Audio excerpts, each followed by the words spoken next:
Moin!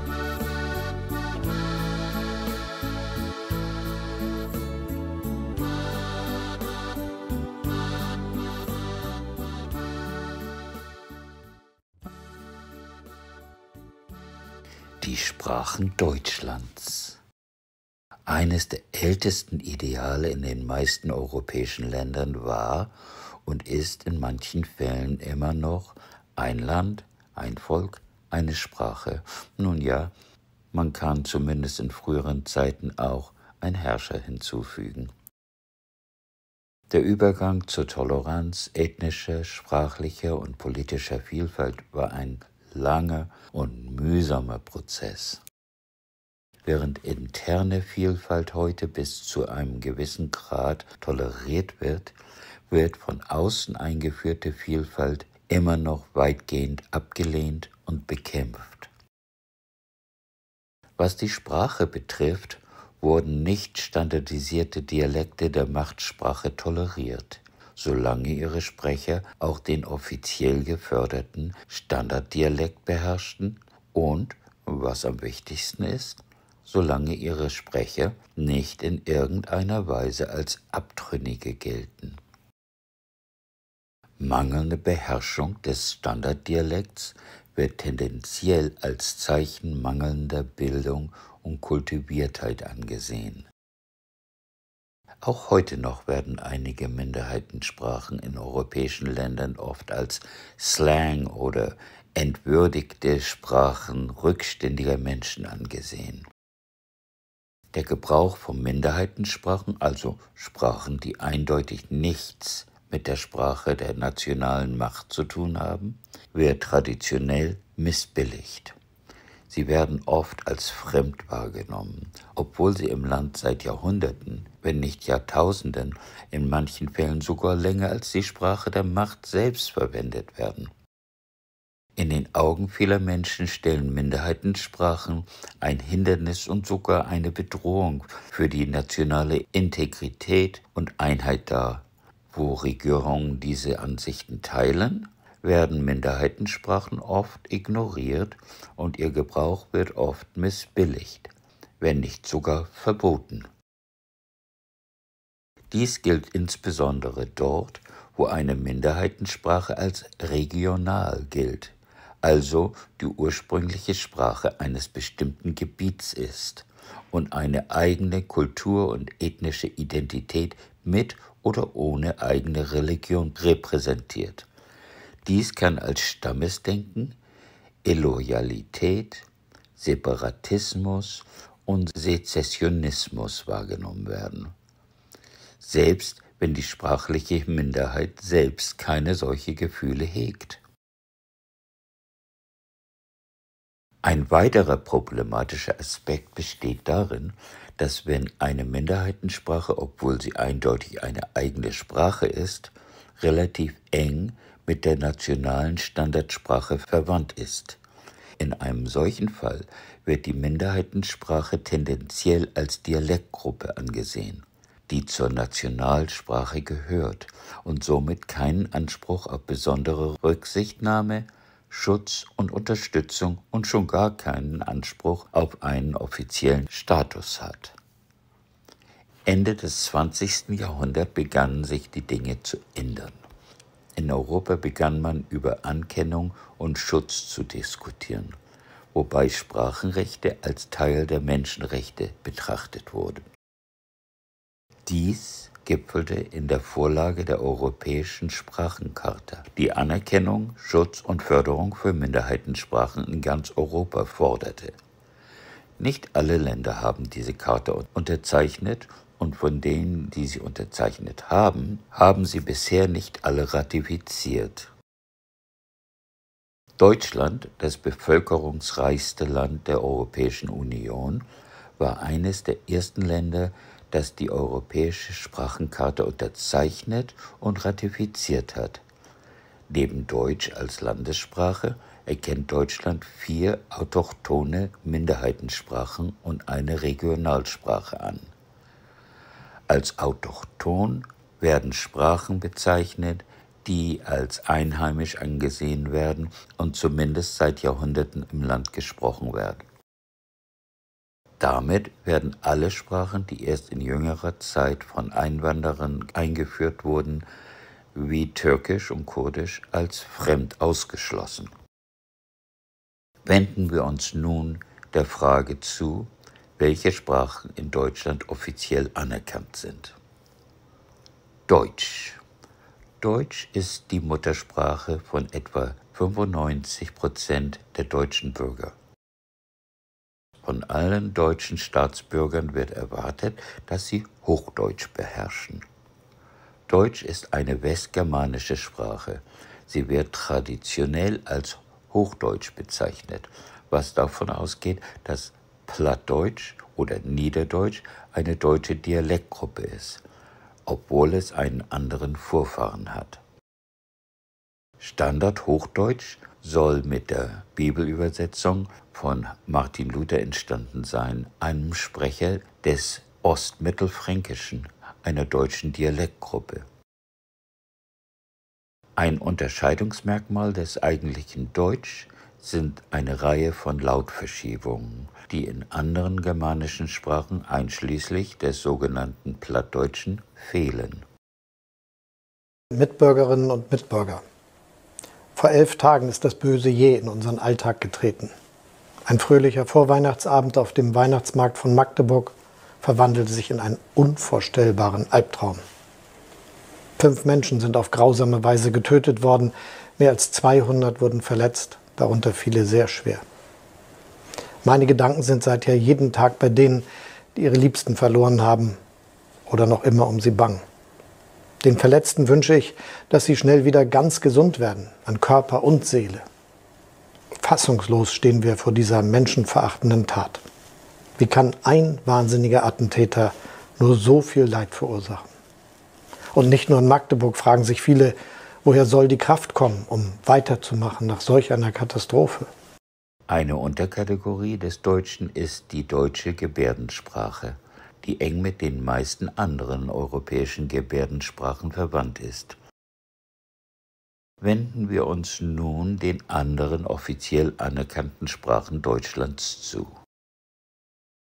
Dänisch. Dansk.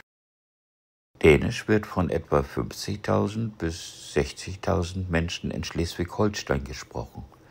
Es ist die einzige offizielle Minderheitensprache Deutschlands, deren tatsächliche Basis in einem anderen Land liegt, nämlich im benachbarten Dänemark. Es ist eine anerkannte Minderheitensprache im nördlichsten deutschen Bundesland Schleswig-Holstein, das geografisch das südliche Ende der Halbinsel Jütland bildet. Dänisch ist eine nordgermanische Sprache des ostskandinavischen Zweigs. Schleswig ist die Region, in der nordgermanische und westgermanische Sprachen aufeinandertreffen und sich gegenseitig beeinflussen.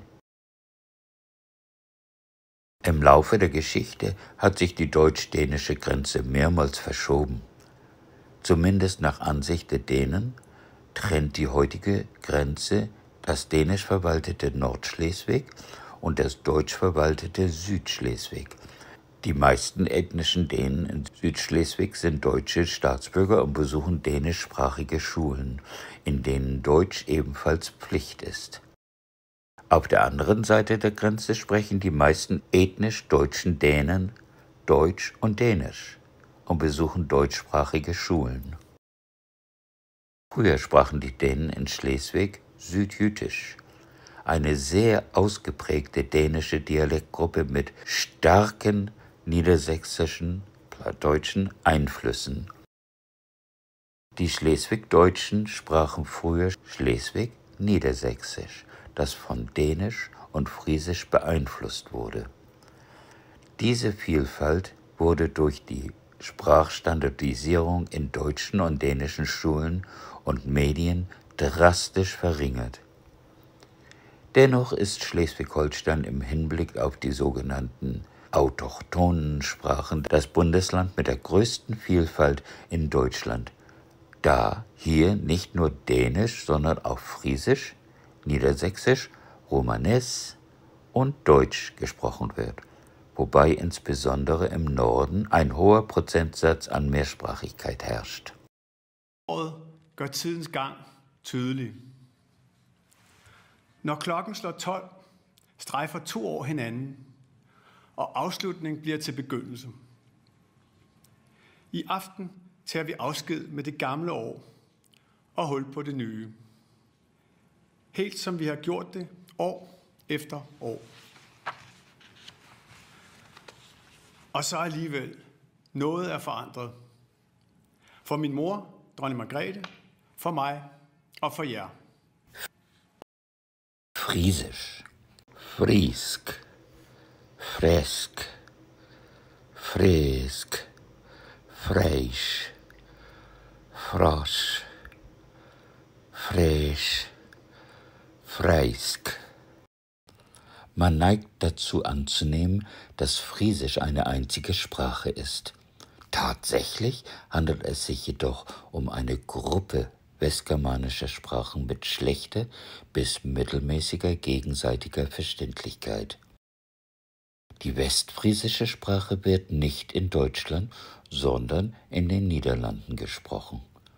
Nordfriesisch und Saterfriesisch werden nur in Deutschland gesprochen und sind offiziell als Minderheitensprachen unter der allgemeinen Bezeichnung Friesisch anerkannt. Alle Friesischsprecher Deutschlands beherrschen Deutsch, viele auch Niedersächsisch. Darüber hinaus beherrschen einige Sprecher des Nordfriesischen auch Dänisch. Nordfriesisch wird an der Nordseeküste Schleswig-Holsteins gesprochen. Es besteht aus 2 Hauptgruppen von Sprachvarianten: Festland-Nordfriesisch und Insel-Nordfriesisch. Festland-Nordfriesisch besteht aus 5 Hauptgruppen von Sprachvarianten und Insel-Nordfriesisch aus 3 Gruppen. Zusammen werden alle diese friesischen Varianten von etwa 10.000 Menschen gesprochen.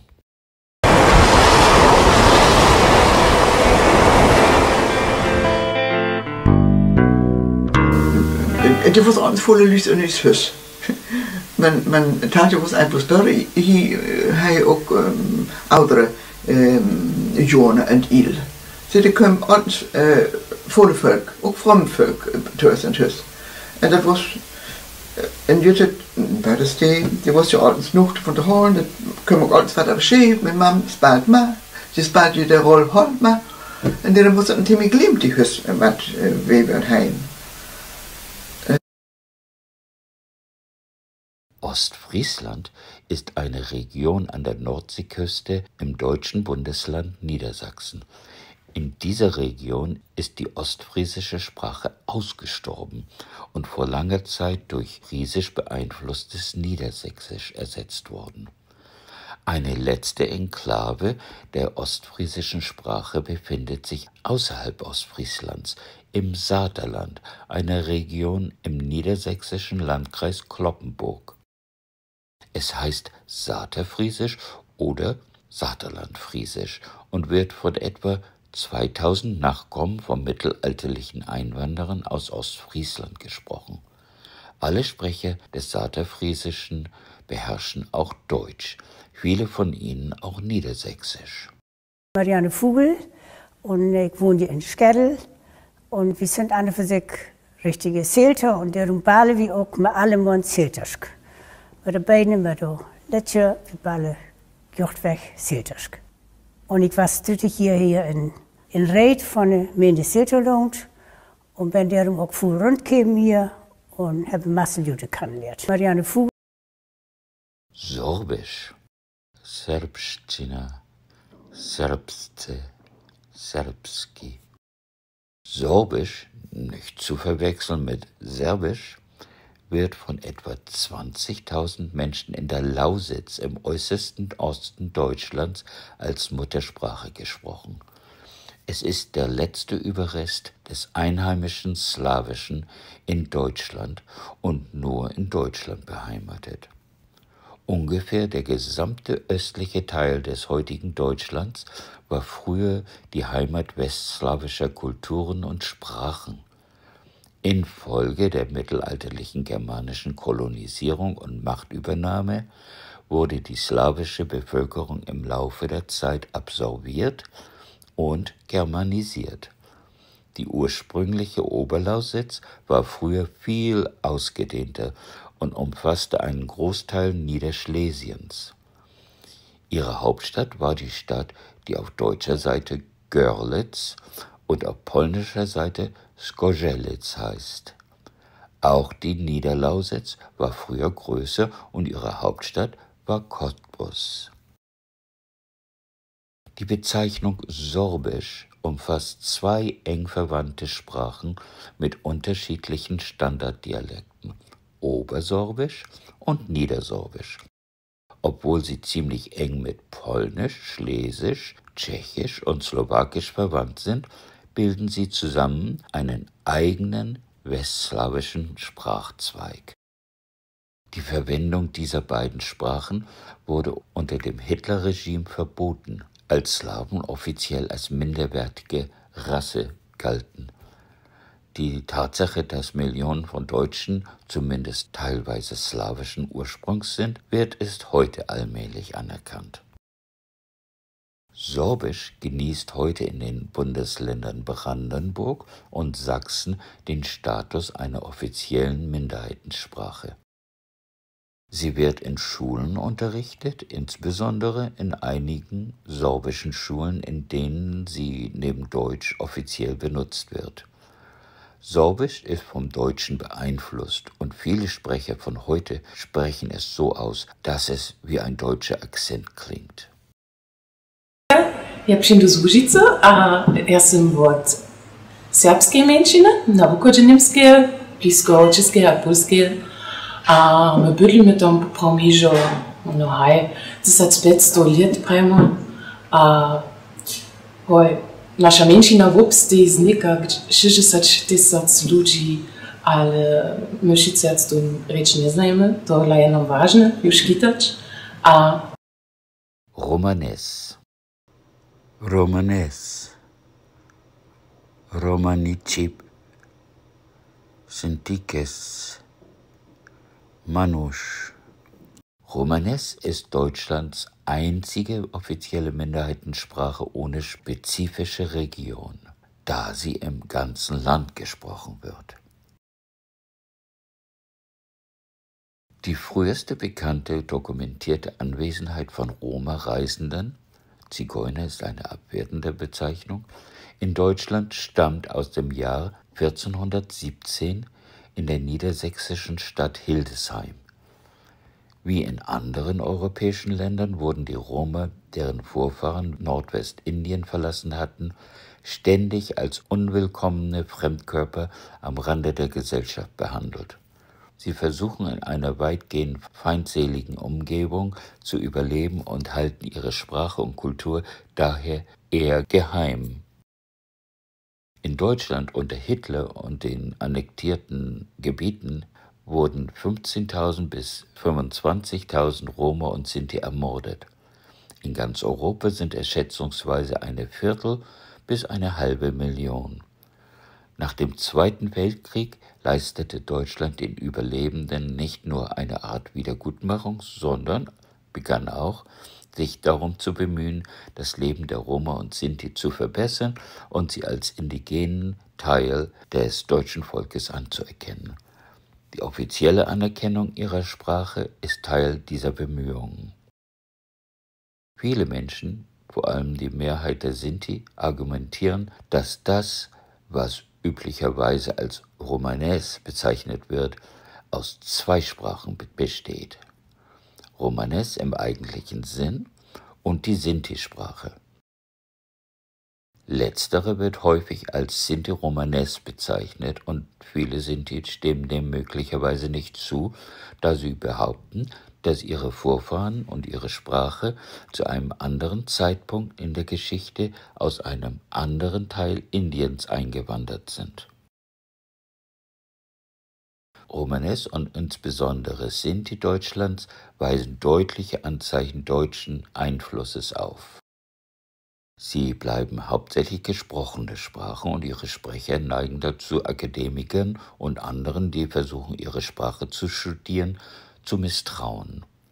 Roma- und Sinti-Autoren neigen dazu, ihre Werke eher auf Deutsch als in ihren angestammten Sprachen zu veröffentlichen. Laccio divas, moschale juviale me hamobizeli, gatti gani pfefferminza und balmande hinina modat und joprakrela gane gonjopi und hilui chacho sento. Mi pfefferminza. Me hamobizeli. Hä? Na, na, guck doch, ich doch jeg. Na, mir haben Pitzpitz. Und man schaben Karele Pitzeli, gar nicht. Und ha kares Datei und der Dat. Mir latschu Data. Jo Karis Schelle. Und mir latschu Mama, Karis Zizit. Plattdeutsch, Niederdeutsch, Niederdeutsch, Plattdeutsch, Platt, Plauditsch. Die Bezeichnungen Plattdeutsch und Niederdeutsch können als etwas verwirrend, wenn nicht sogar irreführend angesehen werden. Von allen offiziell anerkannten Sprachen Deutschlands ist Plattdeutsch die einzige, die als Regionalsprache und nicht als Minderheitensprache bezeichnet wird, obwohl mit Ausnahme von Romanes und natürlich Deutsch auch die anderen Sprachen Regionalsprachen sind. Der Grund dafür könnte darin liegen, dass die sogenannten Minderheitensprachen Deutschlands mit unterschiedlichen ethnischen Minderheiten assoziiert werden, während Sprecher des Plattdeutschen als ethnisch Deutsche gelten. Dies ist wohl auch der Grund, warum die ursprüngliche altsächsische Sprache in Altniederdeutsch umbenannt wurde, nämlich um sie in die allgemeine Bezeichnung Deutsch zu integrieren. Diese Bemühungen begannen vor langer Zeit mit der gewaltsamen Integration der nichtchristlichen sächsischen Nation in das von den Franken angeführte Heilige Römische Reich, gefolgt von der sprachlichen und kulturellen Germanisierung des heutigen Norddeutschlands nach dem Niedergang der einst mächtigen Hanse. Man kann mit Sicherheit sagen, dass die meisten heutigen Sprecher des sogenannten Plattdeutsch oder Niederdeutsch sich selbst als ethnisch deutsch betrachten und es daher für akzeptabel halten, ihre Sprache als eine Art Deutsch zu betrachten.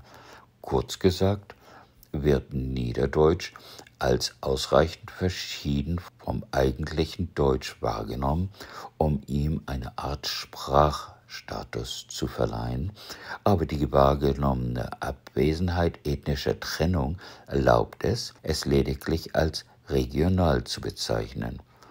Niederdeutsch ist eine Sammelbezeichnung für mehr als eine Sprache. Die meisten Sprachvarianten unter dieser Bezeichnung stammen vom Altsächsischen ab und können als Niedersächsisch bezeichnet werden, was in den Niederlanden der Fall ist, wo die Sprache ebenfalls gesprochen wird. Es wäre genauer, es einfach Sächsisch oder Neusächsisch zu nennen, wenn die Deutschen Sächsisch nicht mit dem heutigen eigentlichen nicht-sächsischen Bundesland Sachsen assoziieren würden. Die anderen Sprachvarianten, die unter der Bezeichnung Niederdeutsch fallen, sind niederfränkische Varianten, die entlang der westlichen Grenze Norddeutschlands gesprochen werden. Auf der deutschen Seite der Grenze zu den Niederlanden und Belgien sind dies vorwiegend östliche Dialekte des Kleverländischen und Limburgischen. Um es noch verwirrender zu machen, gilt in der Linguistik die Bezeichnung Niederdeutsch auch für Niederländisch und Afrikaans. Die Zahl der Niederdeutschsprecher wird auf 1,5 bis 5 Millionen geschätzt, wobei die Zahl der Muttersprachler und wirklich kompetenten Sprecher rapide abnimmt. Da andererseits die Sprache heute weniger negativ angesehen wird und zunehmend als Ausdruck nordischen Stolzes betrachtet wird, sind mehr Norddeutsche daran interessiert, sie als ihre Erbsprache zu erlernen oder wiederzubeleben. Da jedoch ein Standarddialekt, eine Standardorthographie, angemessene Lehrmittel und authentische Verwendung in den Medien fehlen, wird die Sprache in rasantem Tempo vom Deutschen beeinflusst. Dennoch gibt es jetzt zunehmend Bemühungen, Niedersächsisch wiederzubeleben und zu fördern. Seine Verwendung in den Medien hat zugenommen, obwohl es nur wenig ernsthafte Literatur gibt und die meisten Menschen sie immer noch mit leichter Unterhaltung und mit bodenständiger Komödie assoziieren. Die Sprache wird mittlerweile an einigen Schulen unterrichtet, angefangen von der Vorschule bis hin zur Universität. Plattdeutsch, was ist das? Was de Lüd in Deutschland Plattdeutsch neumt, dat het mehr als ein Bedüden. Erstens, all de Sprachform, die sich platt neumt. Da hört nicht bloß de Sprach von Norden zu, man auch ein paar deutsche Dialekten in Süden. Rheinische, Döringsche, Alemannische und noch andere. Zusammenfassung.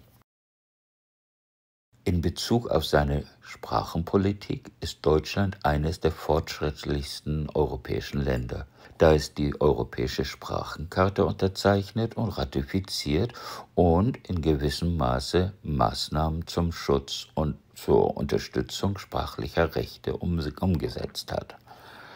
Während Deutschland von allen Einwohnern des Landes erwartet, dass sie Deutsch, die offizielle Landessprache, beherrschen, hat es Dänisch, Friesisch, Sorbisch und Romanes aufgrund des Status einer eigenen ethnischen Zugehörigkeit auch den Status einer regionalen Minderheitensprache zuerkannt. Offiziell wurde Niederdeutsch nur als Regionalsprache anerkannt. Höchstwahrscheinlich, weil seine Sprecher nicht als ethnisch von den Deutschen getrennt betrachtet werden. Mit Ausnahme des Dänischen umfassen die Bezeichnungen für anerkannte Minderheiten und Regionalsprachen jeweils mehr als eine Sprache. Eine offizielle Anerkennung einer der vielen anderen in Deutschland gesprochenen Sprachen, einschließlich derjenigen, die seit Generationen von einer beträchtlichen Bevölkerung gesprochen werden, ist in naher Zukunft nicht zu erwarten, da sie als fremd wahrgenommen werden. Obwohl viele Deutsche die Sprecher dieser Sprachen als Migranten willkommen heißen, herrschen in gewissen Teilen der Bürgerschaft immer noch erhebliche fremdenfeindliche Einstellungen.